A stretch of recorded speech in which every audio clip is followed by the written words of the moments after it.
आज के इस कक्षा में हम विजीय सर्व समीकरणों के विषय में चर्चा करने वाले हैं, यानी अलजेब्रिक आइडेंटिटीज। विजीय सर्व समीकरण कहता है कि एक ऐसा गणितीय समीकरण जो उसमें शामिल चरों के सभी मानों के लिए हमेशा सत्य होता है। समीकरण आप जानते हैं, समीकरण तभी बनता है जब किसी भी व्यंजक के बीच में बराबर का चिन्ह आ जाए, नहीं समझे? तो समीकरण है। समीकरण में चर अचर पहले ही आप जानते हैं। इसमें कहता है कि सभी मानों के लिए, किसके? तो चरों के सभी मानों के लिए हमेशा सत्य हो। सत्य हो कहने का मतलब दायां पक्ष और बायां पक्ष होता है ना। देखिए अर्थात में वही बात होता है। अर्थात समीकरण के बाएं यानी लेफ्ट हैंड साइड और दाएं यानी राइट हैंड साइड दोनों पक्षों में चरों की जगह कोई भी संख्या रखने पर दोनों ओर का मान हमेशा समान आता है। इसका मतलब यही है, समझ गए? चर का मान आप कुछ भी रखेंगे तो दोनों तरफ बैलेंस रहेगा, संतुलित रहेगा, बराबर रहेगा। जैसे उदाहरण वहां भी देखें। अच्छा, विजीय सर्व समीकरण का उदाहरण क्या है? तो जैसे a प्लस बी होल यानी सबका स्क्वायर, सबके घात 2 बराबर a square plus 2ab plus B square. ठीक है, ये सर्व समीकरण है। दूसरा a माइनस बी का होल स्क्वायर यानी सबका घात 2 बराबर a के घात 2 घटाव 2ab प्लस बी स्क्वायर। ठीक है, ये दो उदाहरण दिए हैं, अभी और पढ़ना है आगे समझने के लिए दिए। समीकरण चरों के कुछ विशिष्ट मानों के लिए ही सत्य होता है, समझ गए? तो जैसे समीकरण है कि x प्लस 3 बराबर 5, तो x का मान जब यहाँ 2 हम रखेंगे तो अभी जाकर के बराबर 5 के होगा। अगर हम 2 के जगह, जैसे x के जगह हम 2 रख दिए तो 2 प्लस 3 बराबर 5 हो जाएगा। इधर भी 5 और इधर भी 5। लेकिन अगर 2 के जगह हम कुछ भी रखें, 2 के जगह 2 के अलावा कुछ भी रखें तो क्या बराबर होगा? नहीं होगा। लेकिन विजीय व्यंजक में ऐसा होता है कि आप कुछ भी रखें वहां वो बराबर होगा। जैसे x बराबर 2 के लिए ही सही है, जबकि सर्व समीकरण चरों के सभी संभावित मान, मतलब जितनी भी मानों की संभावना हो सकती है, सभी संभावित मानों के लिए सत्य होता है। इस बात को यहाँ हम उदाहरण से समझेंगे। जैसे पहला सर्व समीकरण हमने लिया है कि a प्लस बी का होल स्क्वायर बराबर होता है a square plus 2ab plus B square होता है। इस पर एक उदाहरण है कि 2 प्लस 3 का होल स्क्वायर, 2 प्लस 3 का होल स्क्वायर जिसमें a बराबर 2 है और b बराबर 3 है। तो इस ई वाला जो सवाल दिए इस रूप का है कि नहीं? इस रूप का जब है तो इस पर भी हम तोड़ सकते हैं। अगर इधर का हम हल करें तो कोष्ठ में है जोड़, तो इसको पहले जोड़ देंगे यानी 3 2 5 हो जाएगा और 5 का स्क्वायर करेंगे तो 25 हो जाएगा। लेकिन इसी रूप को चूंकि कहा है आपके सर्व समीकरण में कि इस रूप का यदि कोई रहे तो उसे हम इस रूप में भी लिख सकते हैं। तो इस रूप में जब हम लिखेंगे तो कहता है कि a का स्क्वायर माने 2 का स्क्वायर प्लस, तो प्लस 2 सूत्र का है, 2 सूत्र में ही है, 2 का 2 a यानी ये वाला 2 और b यानी ये वाला 3। ठीक है, प्लस का प्लस b का स्क्वायर, b यानी 3 का स्क्वायर, 2 का स्क्वायर करेंगे 4, 2 दूनी के 4 3 के 12। ठीक है, इसका गुना कर दिए, इसका स्क्वायर कर दिए और इसका स्क्वायर कर दिए। अब जोड़ेंगे बउआ तो 12 गो और 9 गो 21 गो, 21 गो 4 गो 25, इधर भी 25 इधर भी 25। समझ गए? ये उदाहरण हम दिए। अगर a बराबर 2 और b बराबर 3 रखते हैं, अगर a बराबर आप 4 रखते हैं, b बराबर 5 रखते हैं तो अभी हल करने पर हमारा समान आएगा। अगर a बराबर आप 4 रखते हैं और b बराबर -5 रखते हैं तो अभी हल करने पर एक समान आएगा। आप a और b का मान जो भी सोच सकते हैं वह आप रखिए, दोनों तरफ समान होगा। यही हमारा विजीय सर्व समीकरण है। समझ गए? अब चूंकि यहाँ से हम भूमिका बांध दिए, आपको समझ में आ गया कि विजीय सर्व समीकरण क्या है।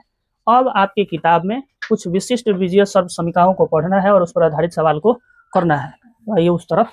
तो अब आपके पुस्तक में दिए गए सर्व समीकरण में से पहला सर्व समीकरण है, समझ लीजिए पहले।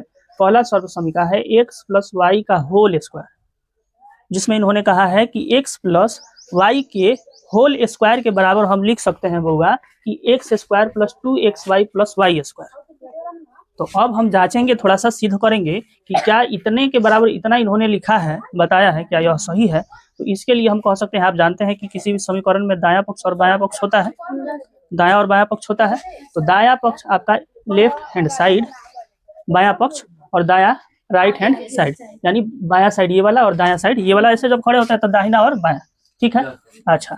तो अब LHS यानी जो हमारे पास बायां पक्ष है x प्लस वाई का होल स्क्वायर, क्या इसको हम हल करें, इसके बराबर आ जाए तो समझेंगे कि हाँ ठीक लिखा है इन्होंने। तो देखिए x प्लस वाई का होल स्क्वायर बराबर, इसका मतलब होता है किसी भी संख्या के हम घात 2 को लिख दें तो इसका मतलब होता है 4 गुने 4, है समझे। तो इसका घात 2 मतलब x प्लस वाई गुने x प्लस वाई। तो जब x प्लस वाई गुने x प्लस वाई, तो इसको हम कैसे क्या कर सकते हैं, तो इस x से इसमें गुना और फिर इस y से इसमें गुना, समझो यहाँ, ठीक है। तो इसी के लिए हम लिख सकते हैं कि x into x plus y और प्लस वाई और x प्लस वाई, समझ गए, यहाँ समझ में आ रहा है हो। अब तीर का चिन्ह भी इसीलिए हम दे दिए हैं ताकि आप बढ़िया से समझ पाओ। इस x का गुना इस x से करेंगे तो एक्स स्क्वायर, और इस x का गुना इस y से करेंगे तो एक्स वाई हो जाएगा, प्लस है तो प्लस, इस y का गुना हम x से करेंगे तो y का गुना x बराबर वाई एक्स या फिर एक्स वाई, इसी को आप लिख सकते हैं, कोई दिक्कत नहीं ना है। मतलब वाई एक्स लिखिए चाहे एक्स वाई लिखिए, तो हमने एक्स वाई लिख दिया। अच्छा, वाई का गुना वाई से तो वाई का स्क्वायर, वाई के घात 2। अब आप देखिए ई अलग जाति का एक्स स्क्वायर, वाई स्क्वायर अलग जाति का, लेकिन ई तो जो है एक जाति का दिखाई दे रहा है, तो एक जाति को एक जाति के साथ नहीं रखा जा सकता है मिला करके, तो एगो एक्स वाई और एगो एक्स वाई बराबर 2 एक्स वाई। अब बाकी ई वाला ज्यों करते हैं और ई वाला ज्यों करते हैं रख दिए। अब ई जो है क्या दाहिने पक्ष के बराबर आया है, आ गया है, मतलब इन्होंने ठीक लिखा है, समझ गए। अर्थात हम x प्लस वाई का होल स्क्वायर बराबर x square plus 2xy plus Y square कह सकते हैं, ठीक है। अब इस पर आधारित कुछ प्रश्नों को करेंगे, जैसे उदाहरण देखिए,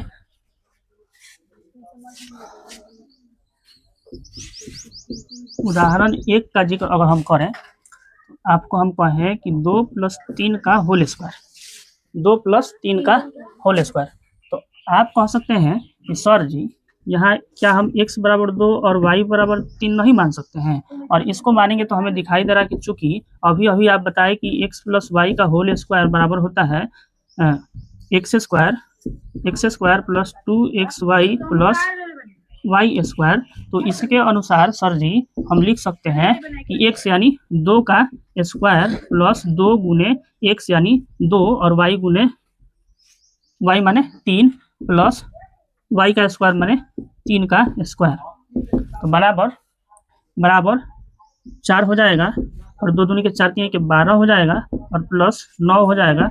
इसको करेंगे तो 12 4 16, 16 9 25, ठीक है, इस तरह से ही हो जाएगा, समझ गए। तो यहाँ आपका क्या है, तो 2 प्लस 3 का होल स्क्वायर, ठीक है। चलिए इस पर आधारित अगर दूसरे उदाहरण की बात करें, तो मानो अगर 4m प्लस 5n का होल स्क्वायर, ठीक है।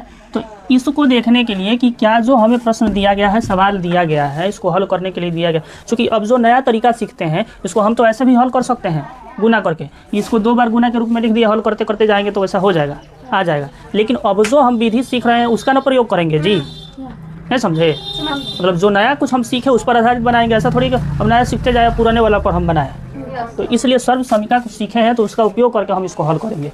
तो आप जान जाइए कि आप पहले इसको देखना, तो क्या इसको x और इसको हम y नहीं कह सकते हैं, तो जब इसको x और y कह सकते हैं तो ये तो हमें दिख गया कि चूंकि x प्लस वाई के होल स्क्वायर जैसा ये दिखाई दे रहा है, लग रहा है, और ये वाला सर्व समीकरण हम पढ़े हैं, तो इसका मतलब है कि इतने के बराबर हम लिख सकते हैं कि x square plus 2xy plus Y का स्क्वायर, मतलब है कि इसको हम कह सकते हैं, लिख सकते हैं कि x के जगह कितना है, तो 4m का स्क्वायर प्लस सूत्र का है गुना x माने 4m गुना y माने 5n प्लस y माने 5n इसका स्क्वायर, ठीक है बउआ, कोई दिक्कत नहीं ना हो।